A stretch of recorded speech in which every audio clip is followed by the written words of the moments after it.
Choose your character.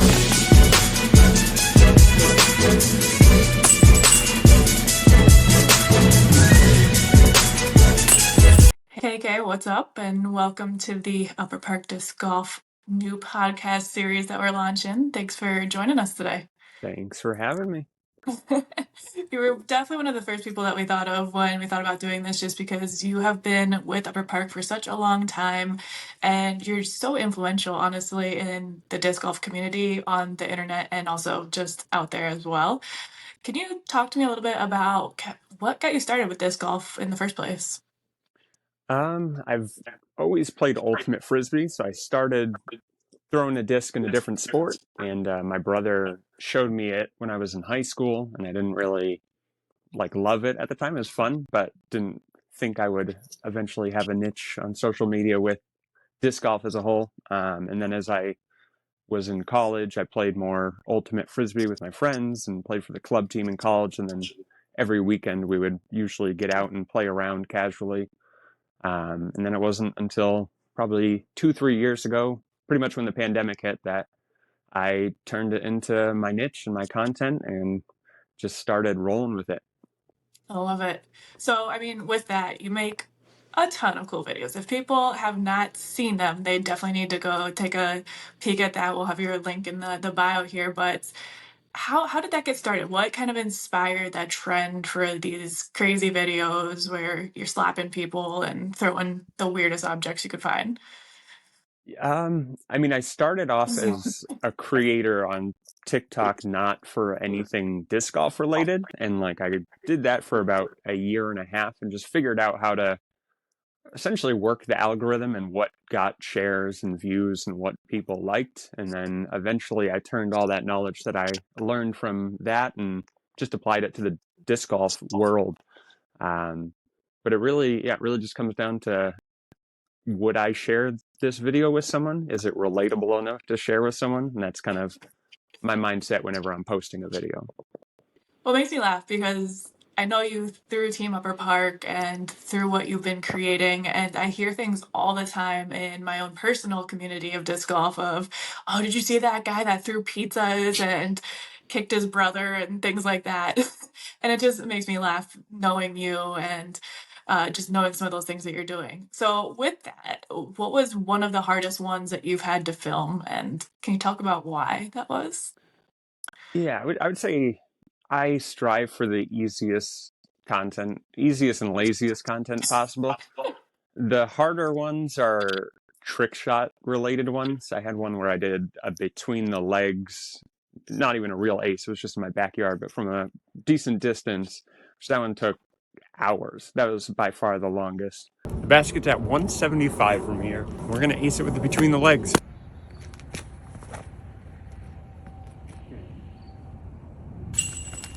Yes! Let's go! And then I'd also do the how other sports would putt. And there's I love been that a one. few of those that have taken a while. Choose your character.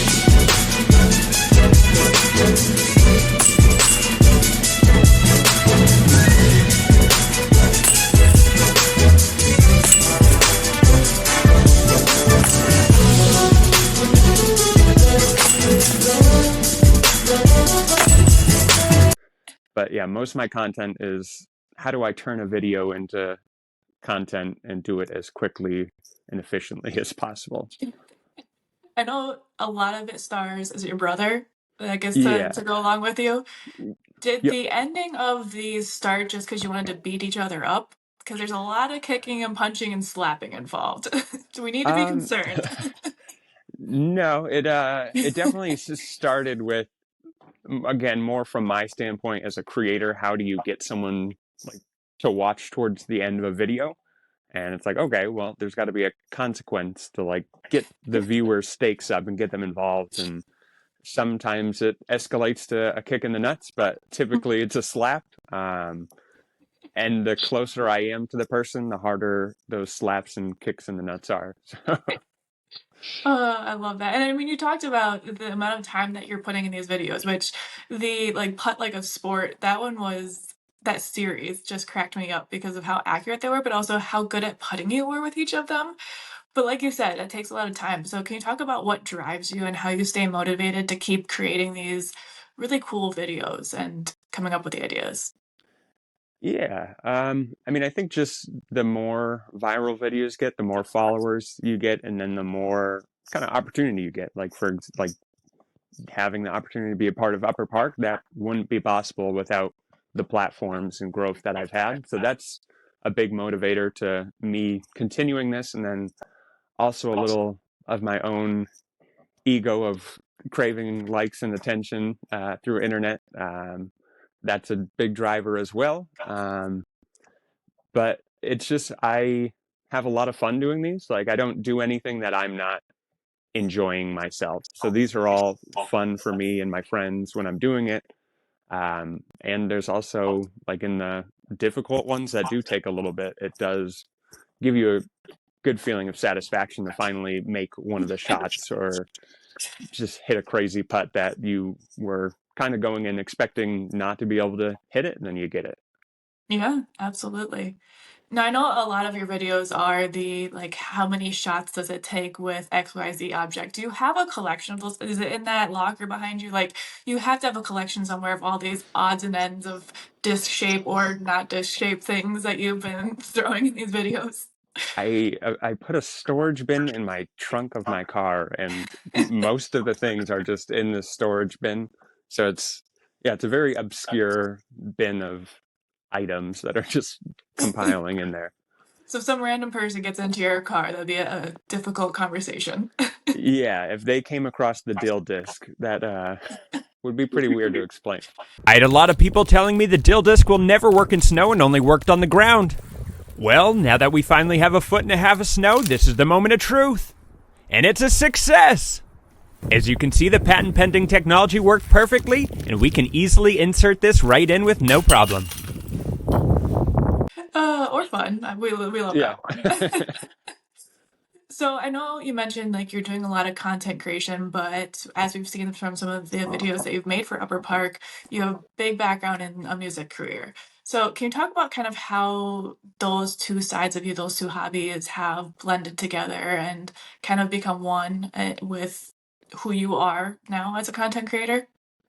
Yeah, I don't do a crazy a lot of overlap, but I've been trying to do more lately where I can at least get the point across that, hey, I make music as well. And I try and at least with my posts on social media to still keep it related to disc golf or at least funny and in the disc golf realm to really apply to my audience and niche. But yeah, I don't know. I take my music so much more seriously than I do my disc golf content, and it's hilarious how that's gone nowhere, and my disc golf content can easily generate followers, views, and new fans. So talk about your music a little bit. Tell everybody who might not, they might know you of the disc golf world, but tell us about the music space. Yeah, I mean, I've been making music for about 10 years now, and it kind of ranges from hip hop to weird indie folky sound. So I don't stick with one niche, and that's probably one of the big reasons why people are hesitant to listen to new music because they don't know what it's going to be when I release it. But it's been more on the hip hop kind of pop side recently. But yeah, I just have a lot of fun doing it. It can tell my stories, can create new stories, and allows me to be creative in a different way than social media allows me to be. Yeah, that's fair. I mean, you've had a ton of success, obviously. You have grown exponentially in pretty much all of the platforms that you're putting content out on.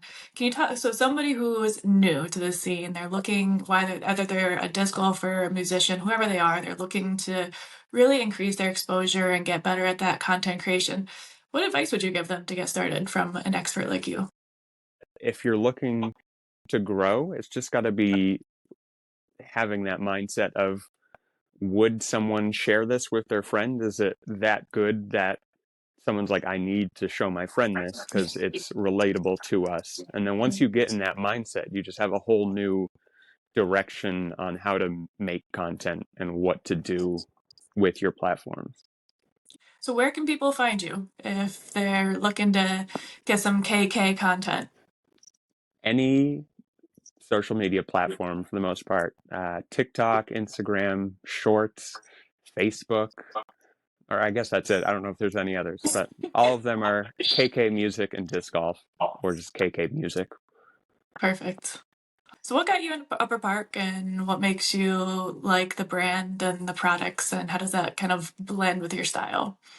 Yeah, so Martin initially reached out to me and was pretty much the first one in the disc golf area to see potential in me to be a part of the team, which was super big for me at that time because I was, I don't know, I was just really switching my niche into the disc golf space and it was doing really well. And to get that kind of acceptance from an established brand in the disc golf community and one that's has a really good product and has a good following already, it meant a lot. Or Yeah, I mean, products? the product speaks for itself. It's for me how lightweight such a big bag is makes such a difference on the course. Makes it Um, easier to carry some pizzas and poppets around, I'm sure. right, and you say that, but that's so true. The amount of weird stuff that I need to fit in this bag, it it holds it all, and also still leaves a lot of space for my regular disc, which is so convenient. I can put uh, my tripod for filming in there easily. I can use it as a phone stand. So the product itself is everything I needed and has truly helped me grow my channel and my brand just by having this bag. Look, so much that it can fit, holds 30 plus discs. Got a base to the bag, it's water resistance. Got a free rain fly, the bag it is so light. And the flaps roll down, you're seeing what's inside. It's got pockets and pockets and pockets and pockets. I put my phone here and it records my shot. It's the best dang bag that the money can buy. Go to Upper Park Disc Golf and get one tonight. How did you come up with that and what inspired that amazing video?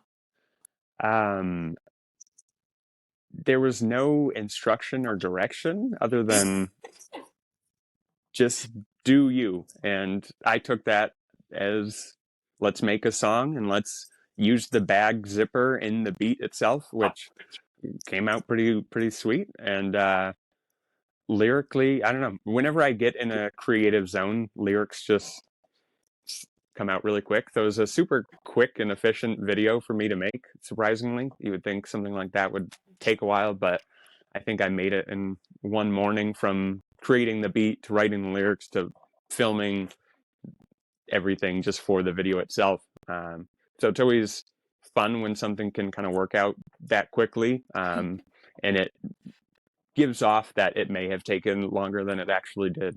And yeah, I wanted again just to like it's hard to promote things and also have it be entertaining. So I felt a song could do that better than me just showing what the product is. I felt a rap would be just that much more of a catch for an audience who's never seen the bag or never seen me before. Yeah. And I think that perfectly encapsulates the combination of music and disc golf that is you as a creator. KK, thank you so much for joining us. I know I've had a really great time talking with you, and I'm sure people will love to hear about who you are and what it is that you do. So thanks for being on the show, and tell us again where people can find you. You can find me on all social media platforms under KCay Music and Disc Golf. And thank you so much for having me.